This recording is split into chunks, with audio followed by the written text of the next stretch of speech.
Welcome back viewers. අද අපි යන්න හදන්නේ මිහින්තලේ. ඉතින් ඔයාලා දන්නවනේ පොසොන් එකට වැඩිම වැදගත්කමක් තියෙන මිහින්තලේට. ඉතින් අපි මේ පැත්තට අද යනවා. කොහොමද දන්සල් තියෙන්නේ කොහොමද ඒ තත්ත්වය බලන්න. නේද අනුරාධපුරේ තමයි වැඩිපුරම සෙනගක් එන්නේ. ඒකනොත් Mihintale very special.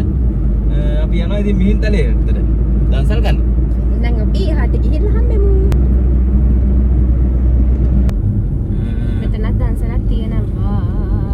ice cream. යනවද මොකද කරන්නේ? ice cream මේ පැත්තෙන් කමුනේ. මෙතනින් එක නිකන් ගිහින් බලමුනේ. ඕනේ ice cream නම් හැමතැනම තියෙනවා විද? පොලිනුත් නැහැ ඉතින්. පොලිනුත් නැහැ. මෙතන ඉඳලා කිලෝමීටර් 7ක් වගේ. සෙනග ඊයේ දවසේ නම් මිහින්තලේට කිට්ටු කරන්නවත් බෑ. අපි මේ යන්නේ අද පොයට පස්සේ දවසේ. පොයට පස්සේ දවසේ ඉඳන් තාම ලොකුවට දැන් ලොකුවට සෙනගක් නැහැ. ඊයේ නම් ඉන්න බෑ මෙහෙ. ඊයේ මාර විදියට ට්‍රැෆික් එක. අද තාම නෑ. අද කොහමත් අදත් හවස් වෙද්දි මාර සෙනගක් ඉඳි. බලමු අපි ඉස්සරහට ගිහලා තව කිලෝමීටර් 6ක් වගේ තියෙන්නේ. තව කිලෝමීටර් 6ක් වගේ තියෙන්නේ මිහින්තලේට. දැන් ඉන්නේ අපි මාතලේ හන්දියේ. බලමු. දන්සල් නම් තියෙනවා. අයිස්ක්‍රීම් එකක් තිබ්බේ. විදුවට කියනවා අයිස්ක්‍රීම් ගන්න බෑ කියලා. අපි ඉස්සරහ තියෙන එකකින් බලමු. ඉස්සරහට කන්න යන්නේ දැන් නොකා. බයි.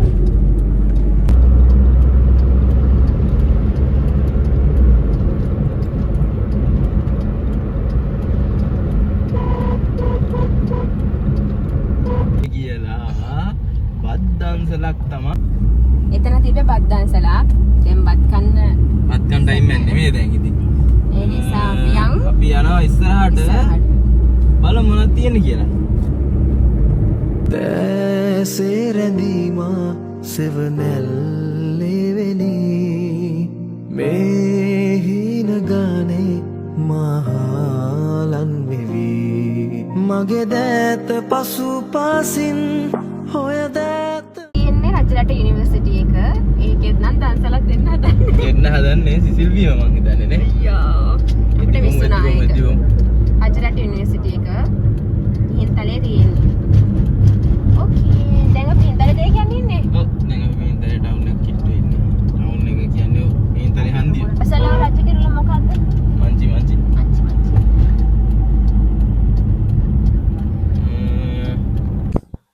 මිහින්තලේ පටන් ගන්න තැන ඉඳලම පොසොන් වයිබ් එකක් තමයි තියෙන්නේ. බලන්නකෝ ඉතින් දෙපැත්තේ සෙනග ඉන්නවා. එයාලා එක දේවල් මෙලදී ගන්නවා. ඒ වගේ දේවල් තියෙන්නේ. ඉතින් අනුරාධපුර පුරවරුදානෙත් මේ වගේම තමයි ස්ටෝල් ගොඩාක් තියෙනවා. කාර්නිවල් තියෙනවා. 21 වෙනිදා වෙනකන් අනුරාධපුර පුරවරුදානෙ තියෙනවා. ඉතින් මේ වගේ වයිබ් එකක් තමයි මිහින්තලේට එනකොටම එක ගන්න පුළුවන් වෙන්නේ. ඉතින් අපි හැමෝම බල ඉන්න පොසොන් කාලේ එනකන් අනුරාධපුර අයට ඒක වැඩිපුර දැනෙනවා කියලා මම හිතනවා. මොකද පොසොන් කාලෙට ඇවිදින්න යන්න මොනවා හරි දෙයක් ගන්න අවශ්‍ය නැතත් අපි බලලා එන්න හරි යනවා අනිවාර්යයෙන්ම. ඉතින් ඒ නිසා අනුරාධපුර දිස්ත්‍රික්කෙට පොසොන් කියන්නේ හරීම ආසාවෙන් ඇඟිලි ගැන බලන් ඉන්න කාලයක් කියලා කියන්න පුළුවන්. ඉල්ල තියෙන්නේ ඔරදිදු කටුසෑයට. කටුසෑයට ඇවිල්ලා ඉන්නේ. ඒක ඇත්තටම ගොඩක් කට්ටිය බාර වෙන්න තමයි කටුසෑයට එන්නේ. ඒක කියන්නේ ඉගෙන ගන්න දේවල් වලට අධ්‍යාපන වැඩ වලට තමන්ගේ මොකක් හරි දෙයක් තියෙනවා නම් ඒවට වගේ දේවල් වලට බාර වෙන්න. මේ අපිත් යනවා පොඩි බාරයක් කරන කටුසෑයට. ඒකට ඉතින් එතන තියෙනවා එළඟි තෙල් පහන් තියෙනවා. පාසිත් තියෙනවා. කුදුරදි කැල්ලකුත් ගත්තා. මලුත් තියෙනවා. ගිහිල්ලා බාරයක් වෙනවා ඉතින් අපි. කටුසෑය කියලා කියන්නේ අද වෙනකොට බොහෝ දෙනෙක්ගේ දුක්ඛ දෝමනස්යන්ට පිහිට වෙන තැනක් බවට පත් වෙලා තියෙනවා. විවාහක ජය ගැනීම වලට, පෞල් ආරවුල් වලට හොඳ ආශිර්වාදයක් පිහිටක් ලැබෙන තැනක් විදිහට කටුසෑය වර්තමානයේ වෙනකොට පත් වෙලා තියෙනවා. අතීත ජනප්‍රවාදවල නම් මේකට විවිධ කතා තියෙනවා. කටුසෑය වුණා කියලා තමයි සමහර ජනප්‍රවාදවල තියෙන්නේ. වගේම තමයි කම්හල් වල ආයුධ උපකරණ තැන්පත් කරපු ස්ථානයක් කියලත් ජනප්‍රවාදයේ තියෙනවා. ඉතින් මේ වගේ සත්‍ය සත්‍යතාවය ගැන හරියටම දන්නේ නැහැ. හරිම සීමිත තොරතුරු ටිකක් තමයි මේ ගැන හම්බුනේ. ඉතින් ඔයාලත් කැමති නම් ඒ ගැන හොයලා බලන්න. කටු සෑය වගේම ඉදි කටු සෑය කියලා එකකුත් තියෙනවා. ඒ ගැන චුට්ටක් හොයලා බලන්න ඕනේ. මේවා ඉතින් මේ වගේ පෞරාණික නගරවල තියෙන පුරාවිද්‍යාත්මක සාධක විදිහට අපිට පෙන්වලා දෙන්න පුළුවන්. පුදුම පොල් තියෙන ගොඩක් තියෙන එක දවසට මේක දවසට ඊයේ දවසට විතරයි පොසොන් සතියක් තියෙනවා නේද? සතියක් යද්දි කොහොමද පොල් තියෙන එකතු වෙයිද? අපේ පැත්තෙන් තමයි දෙවියනේ හදන්න ඕනේ ඔව් හිතන්න ඕනේ දෙයක් ඉතින් රජයට බැල වැඩක් නැහැ. මේ අපේ පැත්තෙන් විනය හදා ගන්න ඕනේ. වාහනේ පාක් කරලා දැන් අපි මේ යන්නේ මිහින්තලේ පුදබිමට.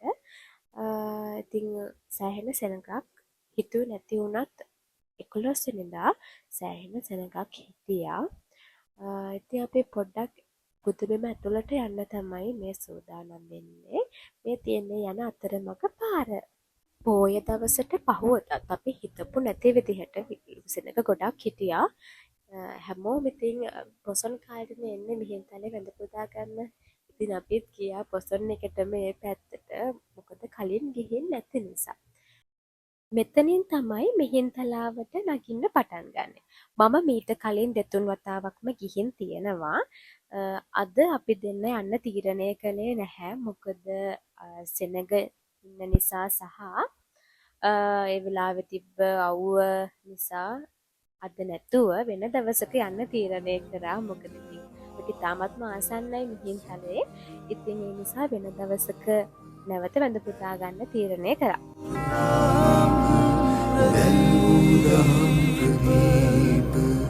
හෙලි කල අප හෙලදීප තිලෝවග බුදු සමිදේ පොඩි එකාගේ ආසාවට මේ වාසනාව උරකා බලන්න ටිකට් සූරන්න තමයි මේ හදන්නේ. ඇත්තටම ඉතින් වාසනාව කියලා දෙයක් ඉතින් නැහැ. අපි හම්බ කරන දෙයක් අපි උත්සාහයෙන් ළඟා කරගන්න දෙයක් තමයි අපිට තියෙන්නේ කියලා අපිට තේරුණා. වාසනාව කියලා නම් ඉතින් දෙයක් ලෑස්තියකට ලැබෙන්නේ නැහැ අපිට. ඒක තමයි ඇත්ත. මිහින්තලේ දන්සල් තිබුණා. සෙනගප්පා. බද්දන්සල් තිබ්බේ. බද්දන්සල්ම තමයි තියෙන්නේ. අපි ඇත්තට බද්දන්සල් කඩ නෙමෙයි එළියට වැස්සේ. දන්සලුත් නැහැ. මිහින්තලේ නම් ආවා. බලමුකෝ මොකද වෙන්නේ කියලා. බත් දන්සල් විතරයි තිබ්බේ. ඒ වගේත් කට කපලා සෙනග. සෙනග. බලමු ඉස්සරහට යමු. දැන් කොහෙද යන්නේ? බෝලින් වල ගොඩක් කළා හිටියොත් අපිට විදින්න තියෙන ටයිම් එක අඩු වෙනවා. ඒකින්ද අපි තීරණය කරා අන්තිමට අපිට පොලිමින්නත් නැහැ. ඒ විතර දන්සලුත් නැති වෙයිද දන්නේ. එදා අපි හිතුවා වටයක් දාන්න යනවා කියලා. දන්සල් සොයා. දන්සල් සොයා. ගිහිල්ලා බලමුනේ. ටවුන් එක පැත්තෙන් ගිහිල්ලා යා දන්සල් හොයාගෙන මිහින්තලේ ගියපු අපිට දන්සල් ඇත්තටම හම්බුනේ නැහැ. ඒ කියන්නේ යනකොට තිබුණා. මිහින්තලේ ඒ අපට තිබුණ නැහැ. කොහොම හරි අපි නැවත අනුරාධපුරයට ආවා. අනුරාධපුරේ ඒ එන මග තමයි දන්සල් ගොඩක් හම්බුනේ. අනුරාධපුර පුදුම දන්සල් ගොඩක් තිබ්බේ. කියාගන්න බැරි තරම් යාගන්න බැරි තරමටම දන්සල් තියෙනවා අනුරාධපුරේ. ඉතින් දන්සල් කුටකට ගියා. හැම එකේම ෆොටෝස් නැහැ, වීඩියෝස් නැහැ. ඉතින් දන්සල් දුන්න හැමෝටම ගොඩාක් පිං. වැඩියෙන් ලැබෙන්න ඕනේ හැමෝටම සහ ඊළඟ වතාවෙත් දන්සල් කරන්න ශක්තිය ලැබෙන්න ඕනේ.